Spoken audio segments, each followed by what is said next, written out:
Bonjour et bienvenue sur Test Cars pour un essai croisé aujourd'hui de l'Opel Adam S ainsi que la Corsa OPC.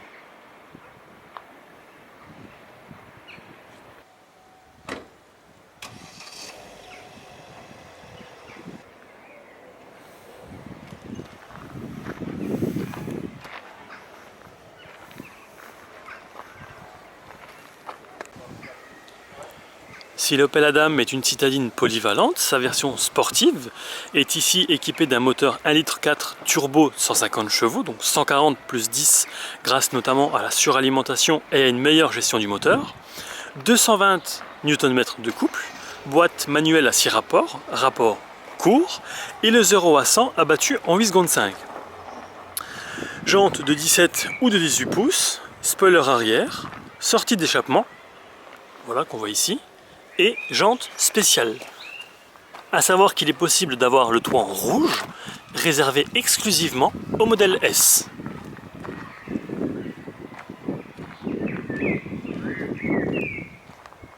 À l'intérieur, on retrouve notamment l'air conditionné électronique, radio CD, MP3 Bluetooth, sièges et volants chauffants en option. Également, les sièges Recaro sont en option facturée 1 209 €.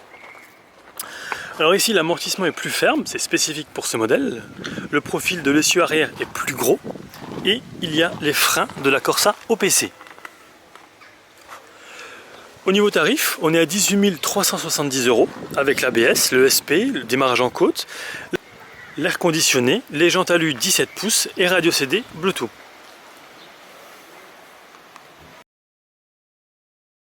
Il faut savoir que la première Corsa sportive, c'était la GSI en 88, qui était équipée à l'époque d'un 1,6 litre qui développait 101 chevaux. Et puis l'OPC est arrivé sur l'Astra G en 99, avec un 2 litres développant 160 chevaux, mais sans turbo. Ce que vous voyez ici, c'est la 5e génération de Corsa. En sachant que depuis 99, plus de 23 000 Corsa OPC ont été vendus.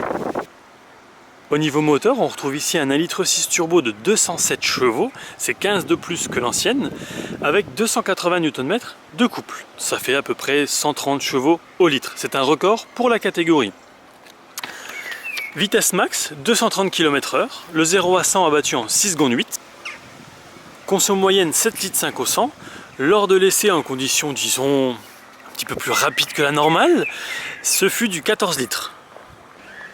Plutôt pas mal équipée, elle bénéficie des projecteurs Big Xenon, de l'aide au démarrage en côte, l'assistance de stationnement, la caméra de recul, la reconnaissance des panneaux, détection de franchissement de ligne, l'avertisseur de collision.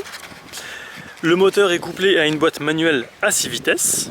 Alors, l'échappement a été développé en partenariat avec Remus, ils ont travaillé ensemble, notamment sur le son. Mon coéquipier sur le siège passager et moi-même avons largement préféré le bruit de l'Adam S. Il faut savoir qu'ici le châssis est abaissé de 10 mm, l'essieu arrière est redéfini et que la Corsa OPC bénéficie également de nouveaux ressorts et de nouveaux amortisseurs.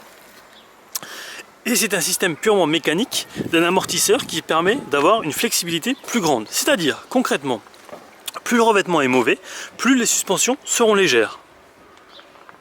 Suspension et surtout amortisseur développé avec Koeni.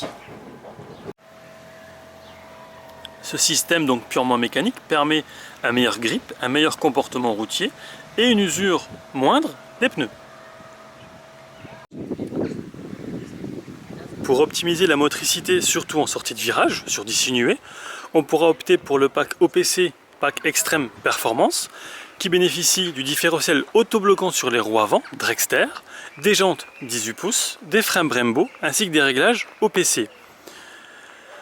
De base, cette Corsa OPC coûte 21 370 €. Vous avez l'ABS, le SP, le démarrage en côte, la clim manuelle, les sièges Recaro, les phares Big Xenon et les jantes 17 pouces.